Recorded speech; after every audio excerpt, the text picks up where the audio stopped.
Good evening and welcome to TiVi Tuan-san News at 6. My name is Emma Doe. In today's news, human rights groups rally against a proposed Vietnamese law to curb religious freedoms. Serious concerns for Haiti's cholera problem as Hurricane Matthew surges on. And Ford Australia ends production today, leaving 600-odd people jobless in Geelong and Broadmeadows. To today's top story, human rights organisations from around the world have called on the Vietnamese government to reject a proposed new law on religious freedoms until it is brought in line with international human rights standards.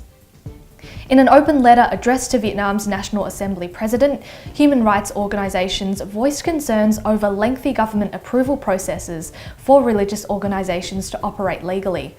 The letter was signed by organisations including Amnesty International, Human Rights Watch and the ASEAN Parliamentarians for Human Rights.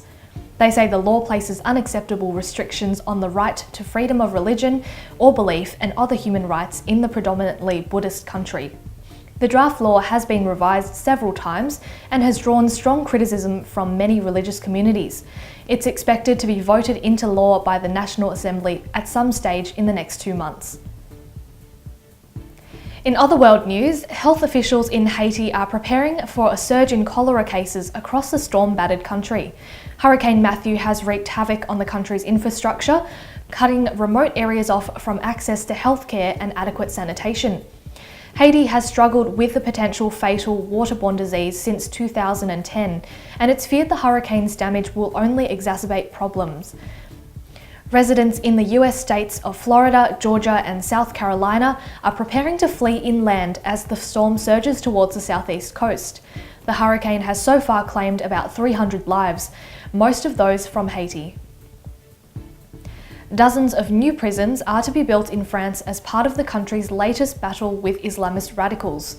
The French Prime Minister Manuel Valls announced plans for 33 new prisons to address the country's overcrowded system. French prisons are the third most overcrowded in Europe, according to the International Centre for Prison Studies, and French justice officials have called them a breeding ground for radicalisation.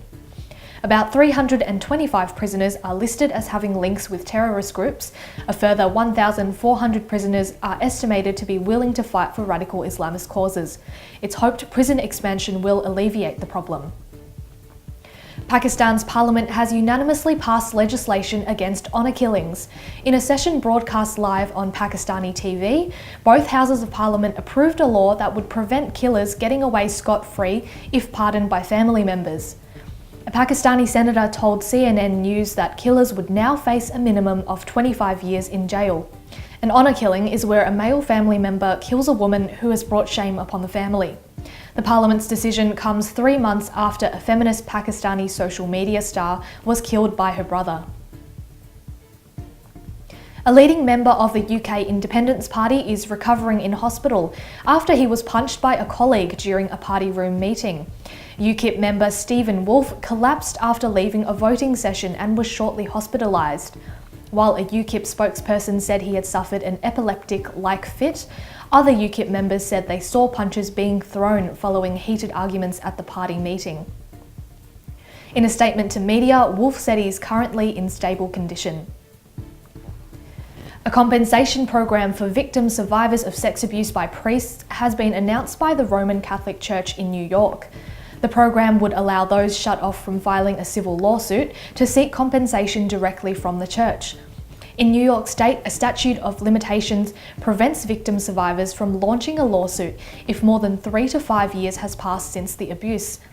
In many church sexual abuse cases, it's common for victims to come forward only years after the initial abuse.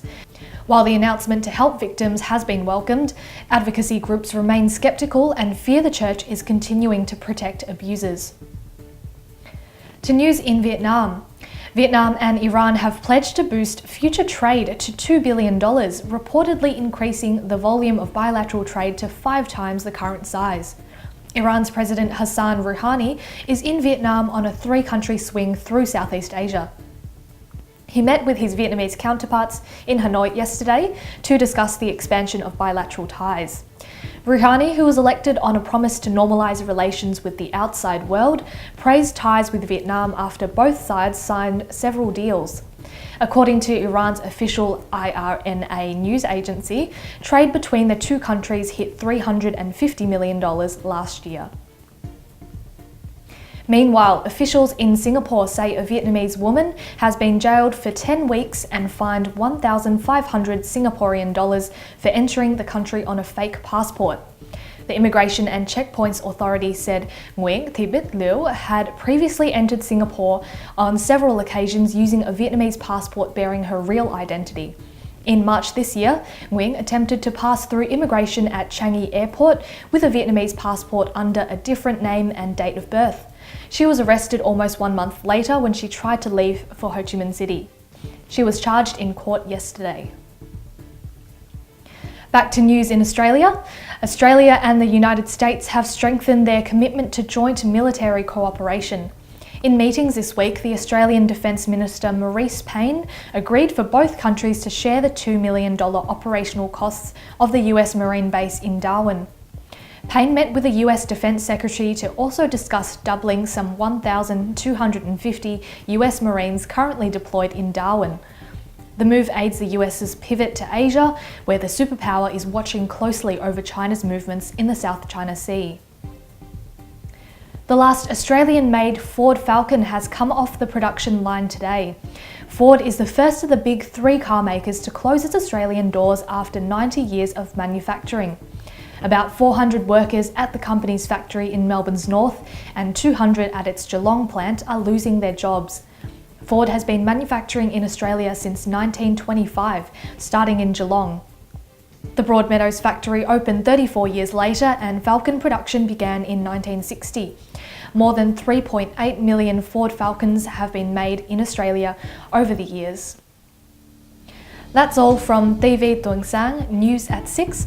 I'm Emma Doe and thank you for your company. Have a great weekend.